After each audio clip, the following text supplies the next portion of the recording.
So suppose biker guy is just sitting there. This is going to create a series of very boring graphs. For the first second, his displacement is 0, and the same for the second, and then the third, and so on. Like I said, a very boring graph. His velocity graph is equally uninspiring, being a value of 0 all the way through. And the same is true with acceleration. His displacement isn't changing, so he has no velocity, and his velocity isn't changing, so he has no acceleration. Very boring indeed.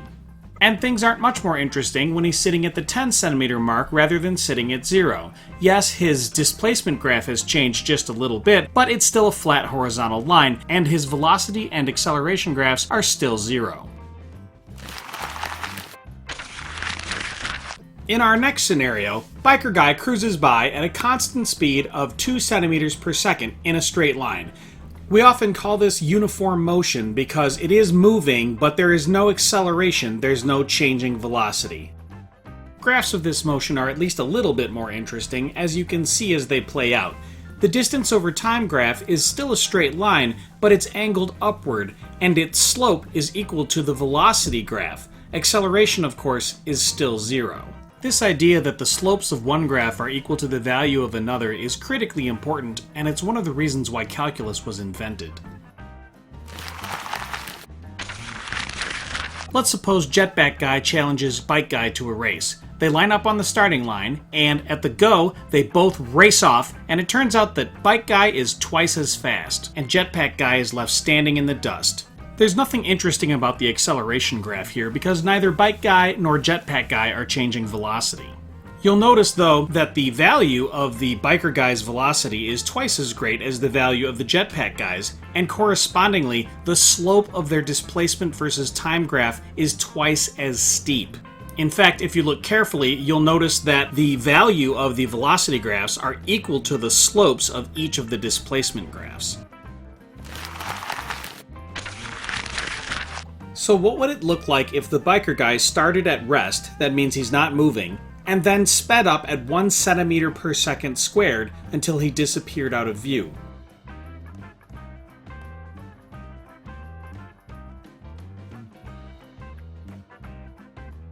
So notice that a non-zero acceleration line creates a velocity line with the slope equal to the value of the acceleration, and that creates a curved line for displacement where the slope of that is ever increasing as the velocity goes up.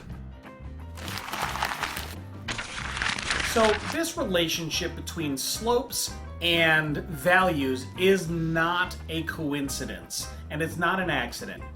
Any quantity divided by time means how fast that thing is changing, so that is called a rate. So velocity is the rate of change of displacement, and acceleration is the rate of change of velocity.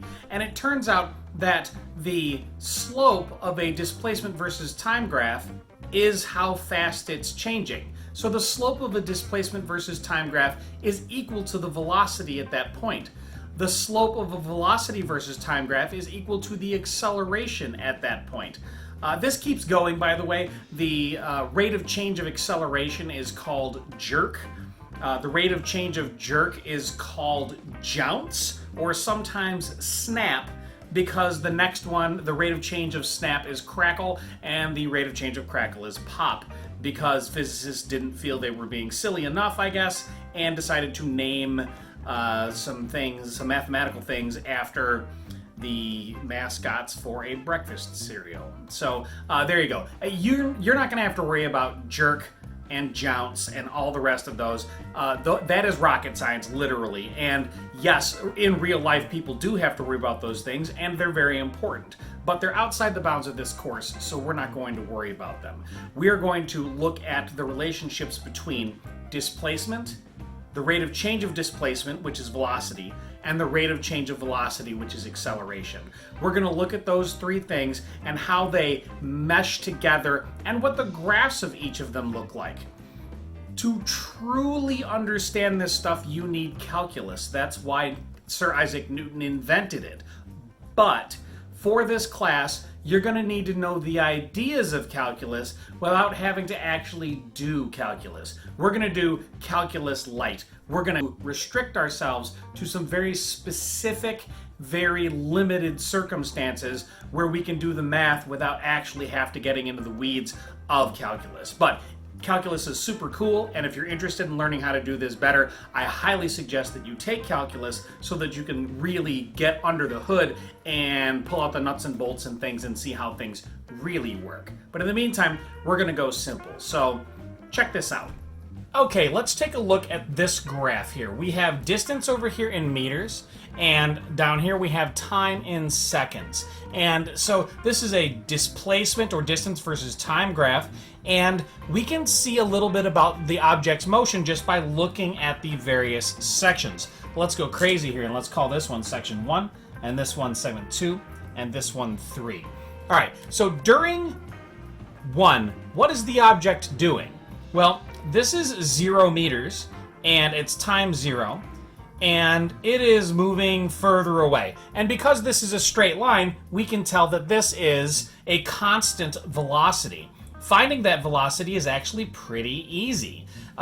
We know that it went 4 meters in 3 seconds. We can really pick any two points on this line and get ourselves a slope.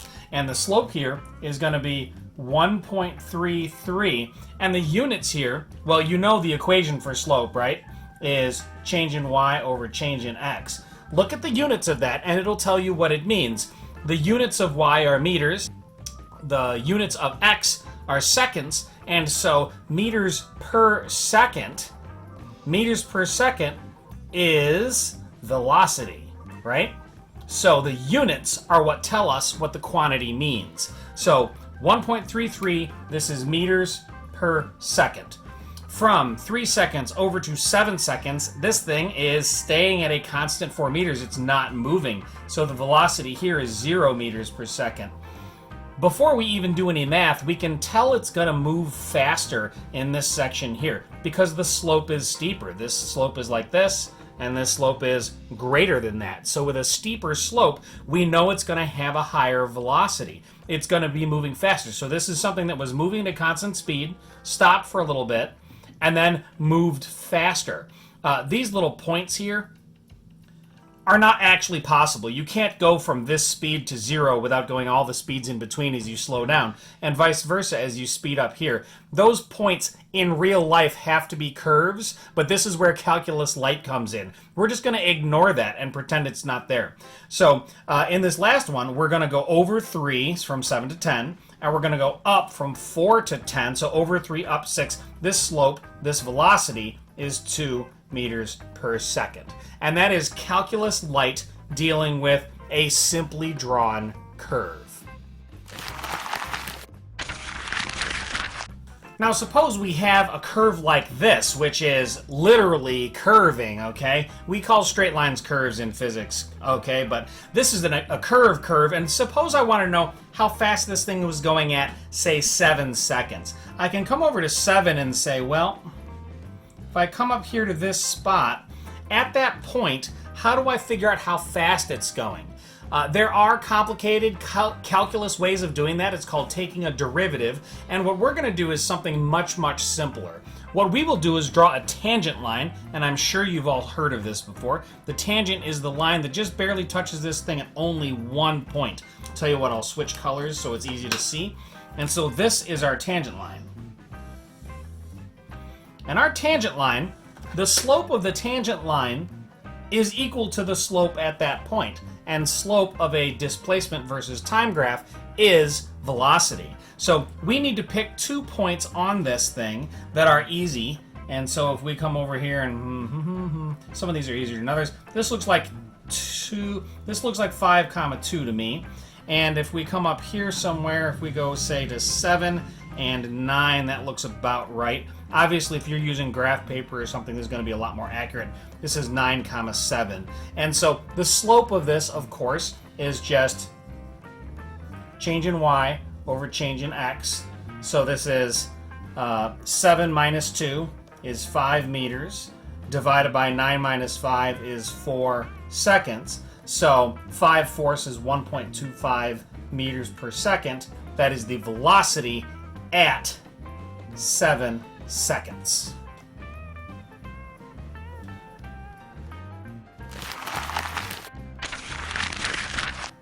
Okay, check out this graph. This graph looks superficially similar to the previous one, but it is hugely different. Check this out. On our y-axis, we have velocity in meters per second. So this is not sitting still. On the previous displacement versus time graph, a horizontal flat line like that was sitting still. This is not. This is moving at a constant speed of 3 meters per second, right? Okay, so this is velocity. So this is a very different graph. This is something that from 1 to 2 seconds starts at rest and speeds up to 3 meters per second.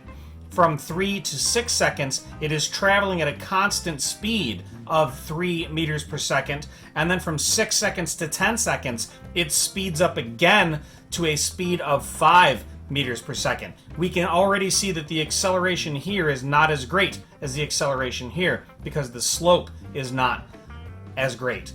But we can do our math and find out our accelerations in each spot. This is the super easy one. It's got to be 0 meters per second squared, right? Meters per second divided by seconds for slope. Meters per second is meters per second squared. This one here, we're going over 2 up 3. So this is 1.5 meters per second squared.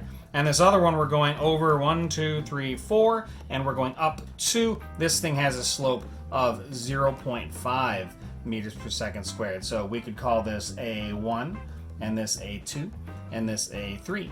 And we have our 3 accelerations. I could then ask you the question, how far did it go? And here's where things get interesting.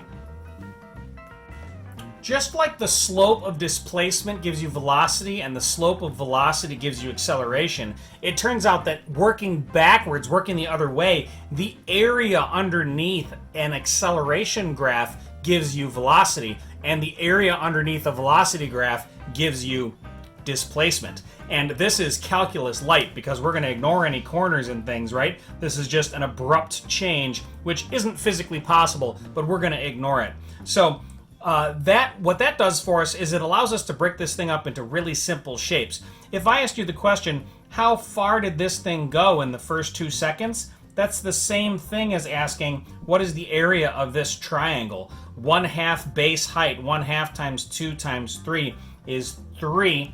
And the units here, base is units of seconds, and height is units of meters per second, and a meter per second times a second, the seconds cancel, we get meters. This is displacement, so this is 3 meters.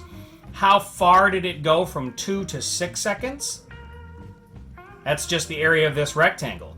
2 to 6 is 4, right? So we have a base of 4 and a height of 3. 4 times 3 is 12 meters.